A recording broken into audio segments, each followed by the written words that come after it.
Yeah, they get the hook out. Okay. I'm Jennifer Palestrand. I'm president of the Elizabeth City Area Chamber of Commerce. We represent Pasquotank, Elizabeth City, and Camden counties. We have 650 members. And it's funny to sit, it's kind of interesting to sit here in this room because as everybody in this room knows, I used to be a nonprofit executive, and so that's where my heart always sits. You know, so whenever we're on the lookout, I always look at make sure the nonprofits are being looked after first.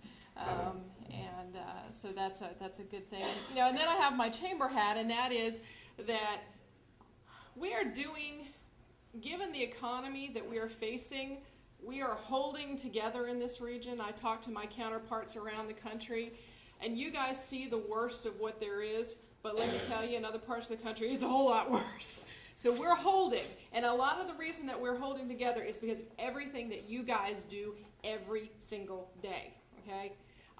Will tell anybody who walks and talks and breathes that I will put our nonprofits in this region up against any nonprofit across the United States for the things that you guys do every day, and the fact that you guys do it so well and with such great economy and such great love. And I'll tell them, I said, yeah, I'll put my nonprofits up against anybody. They will walk in there. They'll open your books. Walk in there. They'll show you your books. No problem. Here, have my book. Sit down. You want some coffee?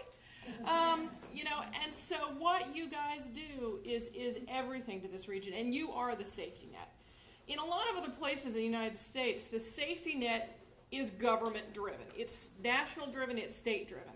Well, for whatever reason, and you know, that's a long historical discussion, that safety net has never existed in northeastern North Carolina, okay? You all are the safety net in this area. It's not the state. Now, the state helps, so we don't get anybody wrong. But the nonprofits are the driver, okay? You guys are the safety net. We have been building a safety net in this area for the last 10 to 15 years that has never existed, okay? In other parts, I sit on the Northeastern Coalition to End Homelessness, and we talk about, you know, wow, you should see those shelters up in Norfolk and Chesapeake. It's like, wow, you know, and all these programs, we're like, wouldn't that be great? Well, you know what? If we save one family with the coalition, we're having a good day. And you know what? We save a whole lot of families, and y'all do too. And so, you know, I end up torn because we talk about the reduction, the Senate's proposal to reduce the corporate sales tax. Well, you know what? That's actually a good thing, because we have one of the highest corporate income taxes in the country. And that means when we look at people relocate or jobs being relocated here, it means that we're not as competitive. Okay? So that's, you know, that's a good thing. I never want to increase taxes. That's just, you know, just my nature. I think too many years in nonprofits. But, you know, and that's the, you know, we got a push and shove going on, and we've got to protect our children, and the fact that they're not increasing the children's health insurance terrifies me as a mother. The fact that, you know, and I know about More at 4 and you know, what a fantastic program that is. I don't want to see anything happen to that.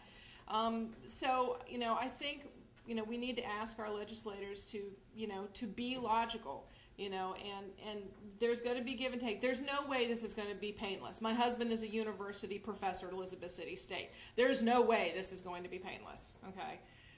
But we need to make sure that we do it in such a way that we do not put our future generations at risk, and that we don't put kids behind, because it just ends up costing more in the long run. So I thank you all for everything that you do. You guys do an awesome job. I think I'll sit down now. Out of here. I'm not a very good public speaker, but I do have my opinions. My name is Sandra Sawyer, and I work for Northeastern Workforce Development. And we have several programs coming out of the Albemarle Commission, but the one dear to my heart is workforce development. My comments, my concerns were, of course, transportation, child care, and education. We, as an organization for workforce development, our main goal is to get people back to work. And as you know, in these 10 counties that we serve, there's been a lot of layoffs. It's a trickle-down effect. People need to get retrained, upgrade their skills for new jobs. And one of the things that we have money. We have stimulus money. Most of our money comes from federal versus the state, although we do get state funding. The state can't touch our money at this point, but we're looking long term, what's going to happen in the future if we send people to school for retraining and there's no child care. Well, mothers aren't going to go to get training if they don't have proper child care. Our main goal too is to help get people off the welfare system.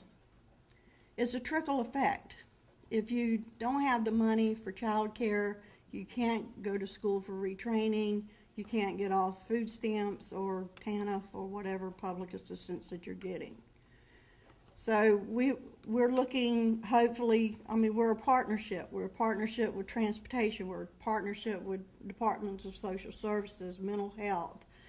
It succumbs everything that we do for family. We take the holistic approach so that when we're not only job training, we refer people to other resources in our communities.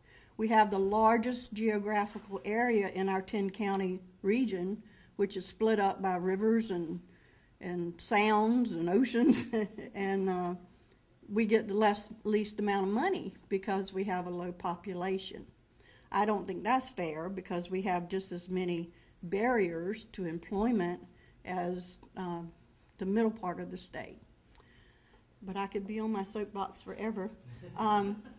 But right now, my focus is getting people back into the workforce, getting them the education that they need in order to be marketable for new jobs, and to help small businesses.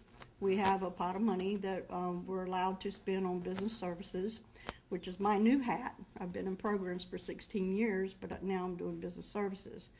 So to let you know, there is help out there. But we're all in this together, and we all have to stay in a partnership so that we can rely on each other to help the people in our community. Thank you.